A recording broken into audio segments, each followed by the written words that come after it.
चाहिए कि बाबा कहते हैं तुम सब धर्म वाले सतो प्रधान से तमो प्रधान बने हो।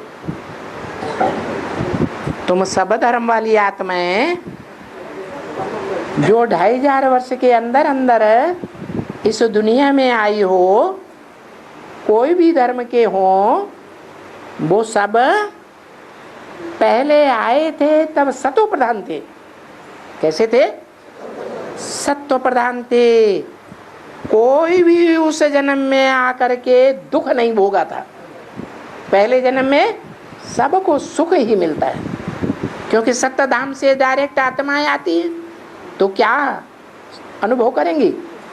सुख का अनुभव करती। अभी बहुत जन्मों के बाद भ्रष्ट इंद्रियों से सुख भोगते भोगते तुम तमो प्रधान बन गए हो। क्या? तो कैसे बन गए हैं? बाप ने तो तरीका बता दिया। क्या तरीका बताया?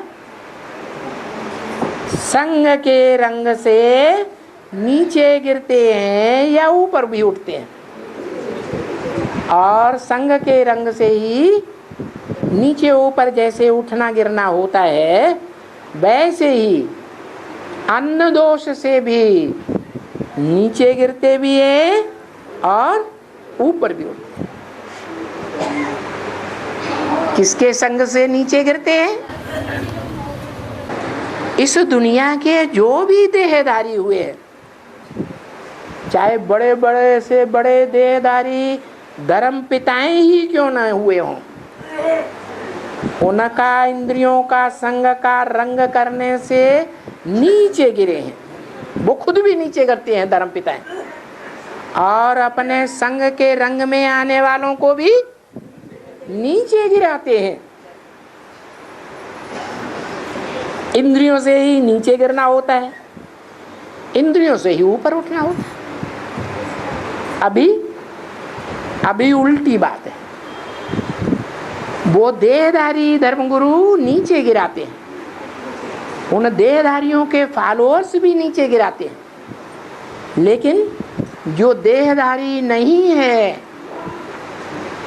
किसी जन्म में देहधारी नहीं बनता, देह को धारण करने वाला नहीं बनता।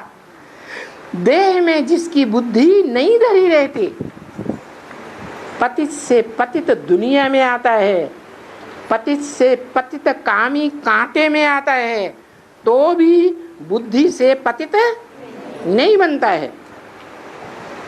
वो सदैव सत्य की स्टेज में रहने वाला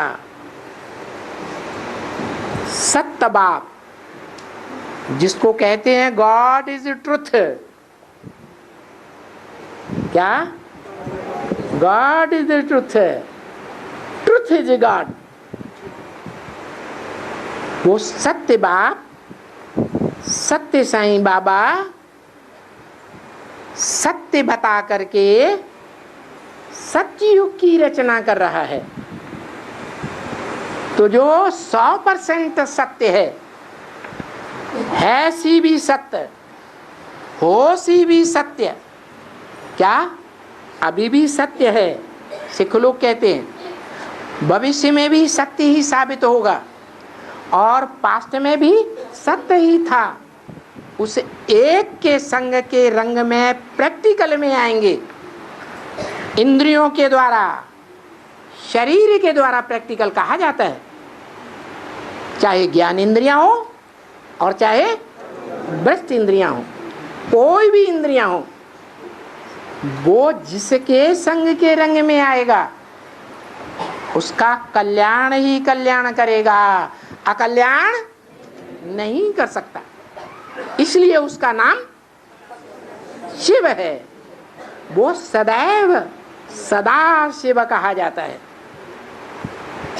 कभी अकल्याण करता ही नहीं। तो बताया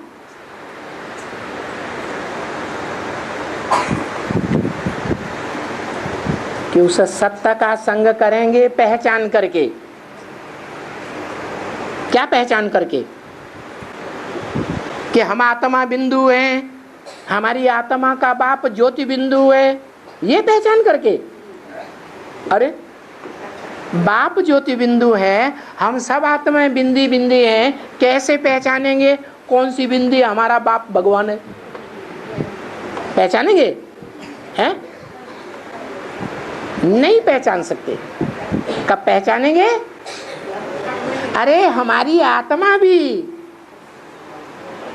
जब शरीर छोड़ती है और जब तक दूसरा शरीर जन्म न ले, प्रत्यक्षता रूपी जन्म न ले, तब तक हम पहचान नहीं सकते कि ये आत्मा कौन है।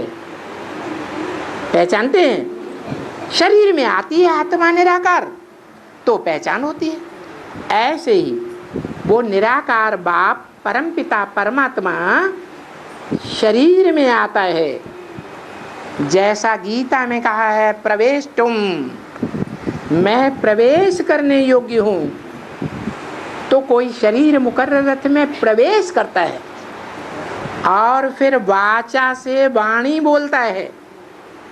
ऐसी वाणी बोलता है जो हर धर्म के मनुष्यों को आज नहीं तो कल समझ में आ जाती है कि यही वाणी सच्ची है, यही ज्ञान सच्चा है, यही ज्ञान गॉड इज ट्रुथ के द्वारा सुनाया हुआ है। इसलिए मुरली में भी बोला, पता कैसे चलता है इनमें बाप भगवान है? जब ज्ञान सुनाते हैं, ऐसा सत्य ज्ञान सुनाते हैं जो सबके दिल के अंदर बैठ जाता है। बैठता जरूर है, भले बाहर से अपोजिशन भी करते रहे, क्योंकि दुनिया के रंग में रंगे हुए हैं इसलिए अपोजिशन करते हैं। लेकिन एक टाइम ऐसा जरूर आता है कि वो याद करते हैं कि यही बातें सत्य थी, हमने बड़ी भारी गलती की कि हमने मानने से इनकार कर दिया।